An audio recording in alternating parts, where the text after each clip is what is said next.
This is WKYT This Morning. Happy Friday and good morning. I'm Michelle Chamberlain. And I'm Bill Bryant. It's good to have you with us here on WKYT This Morning on March 25th. A lot going on this morning. Yeah, now at 6, police are looking for the man seen robbing a veteran outside a Lexington store. 6 people connected to Tuesday's terrorist attacks in Belgium have been arrested, but at least 2 suspects are still on the run this morning. And can Big Blue fans pack Rupp Arena? The UK women's team will play in the Sweet 16 tonight. We're going to be looking out and about and seeing those temperatures there in the 40s and staying dry this morning. We hit the afternoon and we're there in the upper 40s to lower 50s. So it's going to be a cool day in store. That's something we're going to be watching for toward the weekend to really jump up. I'll show you that with some rain in your forecast coming up. All right, let's get everybody up to the minute on the news. A veteran who was just trying to help other veterans ended up being robbed at a Lexington store. He was collecting money outside the New Circle Road Walmart when police say somebody pulled a gun on him. The veteran tried to fight back. He was injured in the process. WKYT's Mark Barber is live at Walmart now with reaction from some witnesses who saw this. Good morning, Mark.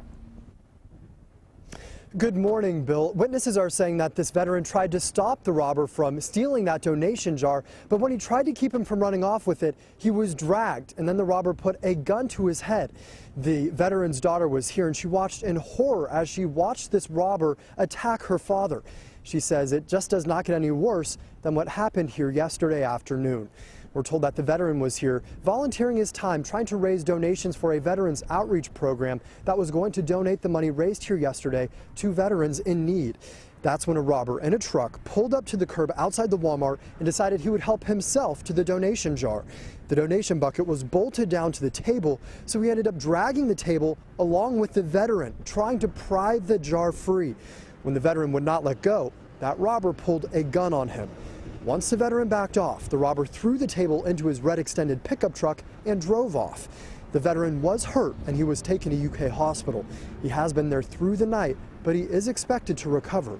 His daughter is concerned that if this happened to a veteran who is just volunteering his time to help others, anything could happen.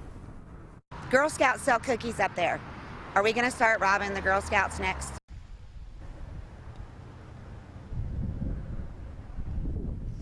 This morning, investigators tell me that they do not have any descriptions or indicators of who would have been responsible for the bold robbery. The only description they have is coming from the veteran's daughter, and she describes him as a white man in his 30s who stands about 5 feet 10 inches tall. Live in Lexington, Mark Barber, WKYT. All right, Mark, thank you so much for the report. Disturbing, certainly. 6:03 is our time this morning, and the manhunt is continuing right now for 2 men thought to be connected to the deadly bombings in Belgium this week, and family members of missing Americans are still waiting for word about their loved ones. Yeah, we're also getting an inside look at the devastating scene inside the airport right after the bombs went off. Now, we should warn you, the video could be disturbing. Don Champion reports. New video shows the chaos that followed Tuesday's bombings at Brussels airport. Here, a baby is seen crying next to a family member. The taxi driver who filmed the video said he was told not to move the child because it would be easier to identify the baby if she was found near family members. Overnight, Secretary of State John Kerry traveled to Brussels to meet with Belgian and European officials. The appalling terrorist attacks that took place in Brussels. They are a stark reminder. They are a violent reminder. Thursday night, 6 people were detained in raids linked to the bombings around Brussels. CBS News has learned 2 brothers suspected in the attacks were on the U.S. terrorism watch list. They've had at least a couple of years, the Islamic State, to move personnel back and forth from Europe to Syria and Iraq for training. I'm concerned that we may have gone past a certain level of threat, and now we're in sort of this mass where it's extremely complicated for us to identify and prevent every single attack. As the probe into the bombings widens, officials say it could take weeks to identify victims. Late last night, in a statement, family members confirmed New York siblings Alex and Sasha Penzowski were not on the list of recovering victims. The family of Americans Justin and Stephanie Schultz are still waiting for word on them. Don Champion, CBS News. Belgian authorities have lowered the country's terror threat level, but still say another attack is likely and possible. Now, it's been 3 days since a Lexington native and her husband have been seen since the terrorist attacks in Belgium. Stephanie and Justin Schultz were in the Brussels airport when bombs exploded Tuesday morning. Congressman Andy Barr says he's working with the State Department and the House Foreign Affairs Committee to try and get answers. New this morning, we're getting a look at the driver of a coal truck who police say is involved in a Bell County crash that killed 2 people. Anthony Brewer is charged with driving on a DUI suspended license. Police say his coal truck, a pickup, and a car crashed on US 119 near Pineville. The pickup flipped. The car was pinned between the coal truck and a rock wall. Police in northeastern Kentucky have arrested a mother and her boyfriend for allegedly abusing a 3-year-old child.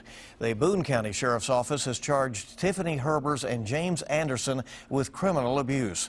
Anderson is also charged with assault.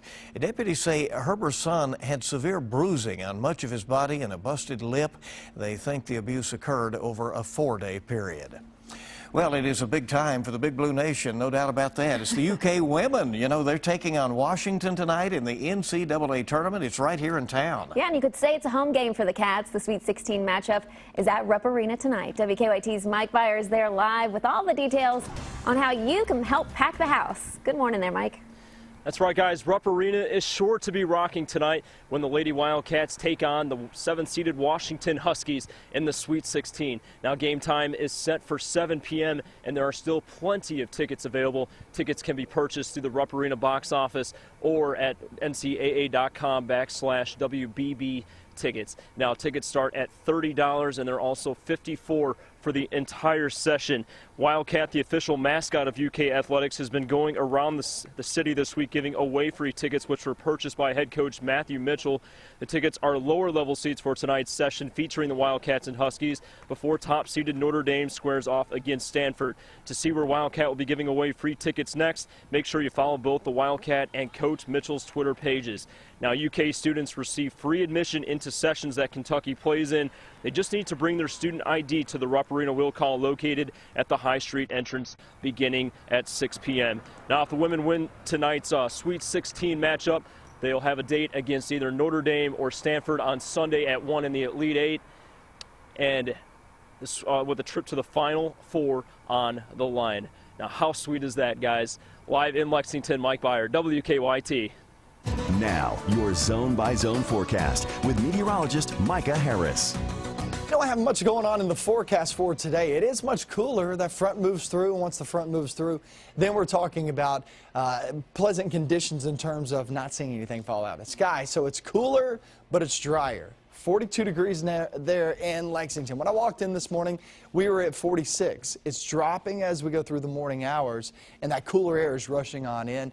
40s and 50s. Prestonburg, when I walked in, was at 56 degrees. And we're already there at 50 degrees. So, yeah, it's coming on in. It's just taking a little bit of time. By the afternoon, we'll be in the upper 40s to lower 50s, mostly cloudy skies.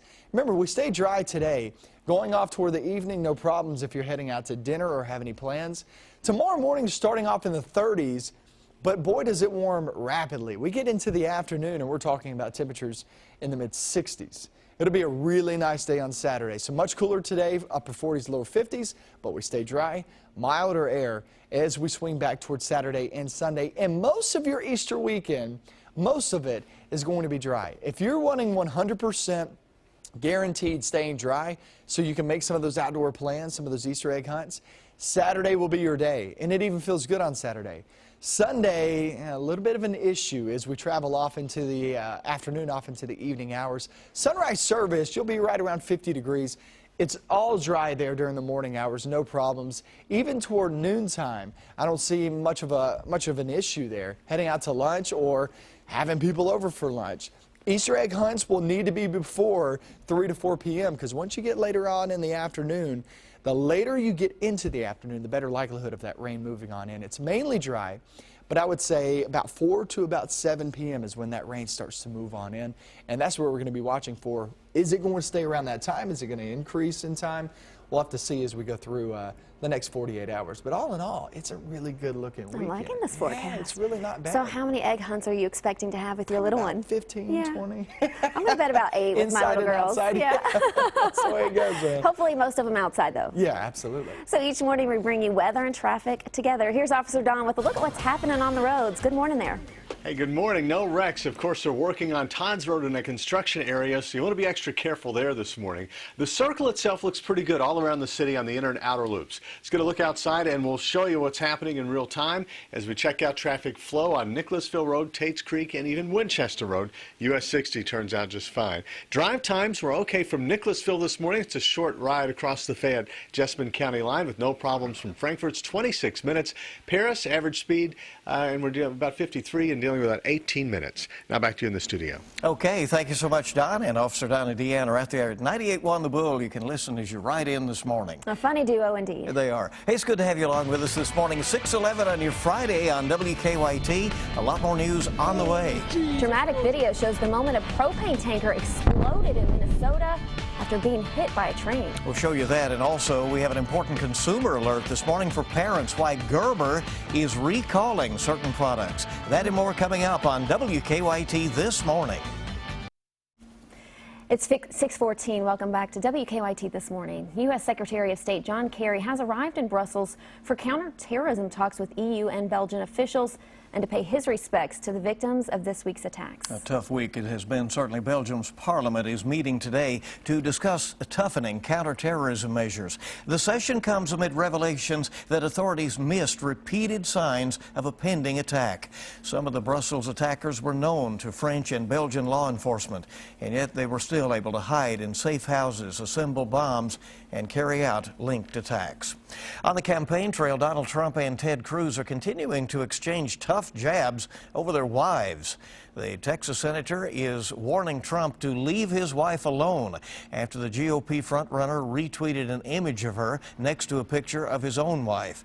In an appearance on Jimmy Kimmel last night, Democratic frontrunner Hillary Clinton said she looks forward to debating Trump to see where he stands on the issues. President Obama and the First Family returned to the White House this morning from a trip to Latin America. It started with an historic trip to Cuba. Obama is the first sitting president to visit the communist island in nearly 90 years. The First Family also spent a couple of days in Argentina. A Minnesota neighborhood was evacuated after a train crashed into a propane tank. The crash happened in the northwestern part of the state. People in the town of Callaway are now not able to return home until later today. Officials say the propane is being vented and burned off.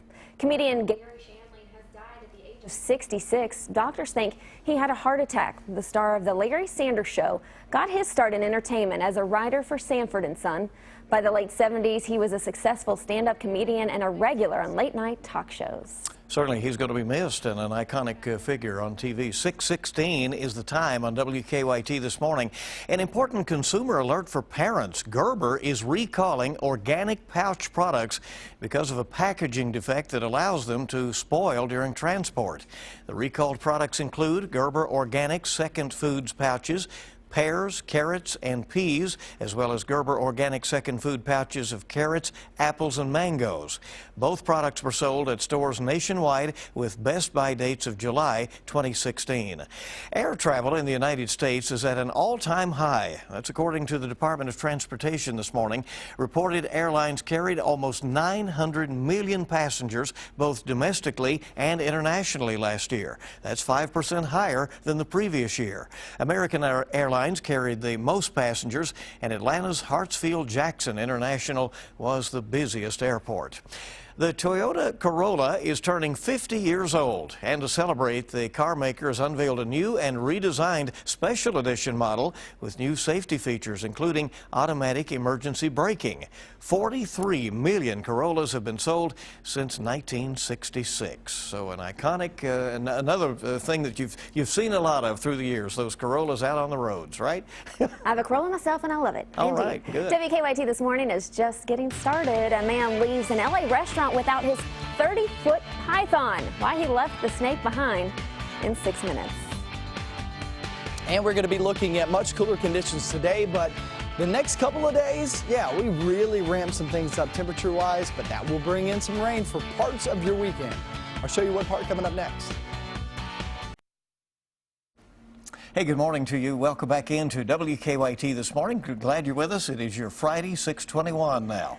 Police are looking for the man who robbed a volunteer veteran outside a Lexington store. That's what's trending at this hour. Police say the victim was collecting money for a veterans group when he was robbed at gunpoint right outside the Walmart off Russell Cave Road. The veteran was injured in the process and has been taken to UK Hospital, where he apparently spent the night. The families of a Lexington woman and her husband say there have been no updates on their whereabouts 3 days after they went missing following the deadly bombings in Belgium. Stephanie and Justin Schultz were in the Brussels airport when two terrorists blew themselves up. And the UK women's team will be taking on Washington tonight in the NCAA tournament. The Sweet 16 matchup starts at 7 o'clock at Rupp Arena. Hometown advantage for the Kentucky team. And you can catch the game on ESPN2. We had some wind, a couple of storms last night. Things have calmed down. Here's meteorologist Micah Harris. Yeah, and that has pushed on through, so the rain's long gone for today. Now, clouds settle on in, and when the clouds settle on in, with those northwesterly winds, you know how it goes. It stays cool all day long.